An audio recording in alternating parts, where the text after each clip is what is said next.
The most significant one is that the former limit of 50 persons for one of our gatherings at our places of public worship has been removed.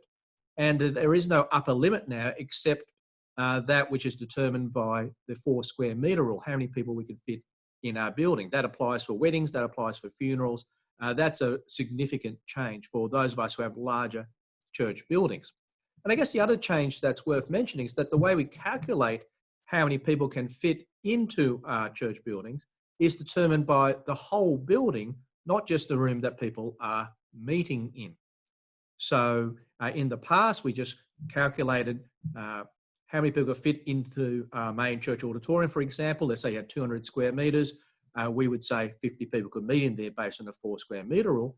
Now you can actually add the space in the foyer as well. Let's say you have 100 square metres in your foyer. So 200 plus 100, 300 divided by 4 gives you 75. So that's a significant change. Now, having said that, those 75 people still need to be physically distanced. They need to be 1.5 metres away from each other.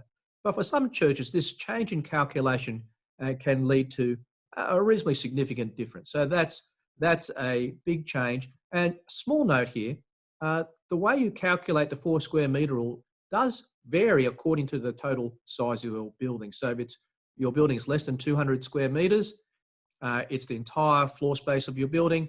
If it's greater than 200 square metres, then it's the publicly accessible area of your building that you calculate the 4 square metre rule on. So that's a big change. The other big change Ed Springer will speak about, and that's got to do with the removal of the requirement of physical distancing for our youth and children's programs.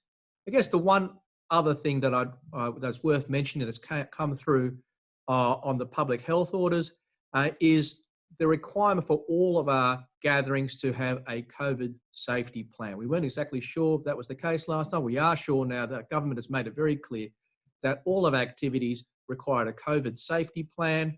There are different COVID safety plans for weddings, for funerals and religious gatherings, so be aware of that.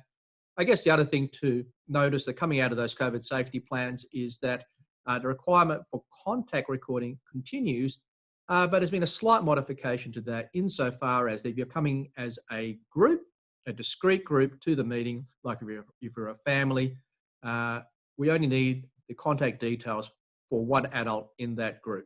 One adult in that group, we need their name, their telephone number or email, and that needs to be kept for 28 days. So these are big changes. For some churches, they'll allow them to recommence gatherings. There's no pressure on you to do so. It's all up to you.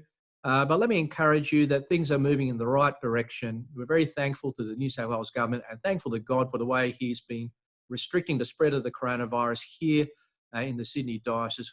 It would be good, though, to keep on praying for our friends in Victoria, that God would restrict the spread of the virus there and that God will continue to be working through various people to come up with a cure and a vaccine for this virus, not only for us here in Australia, but for the rest of the world.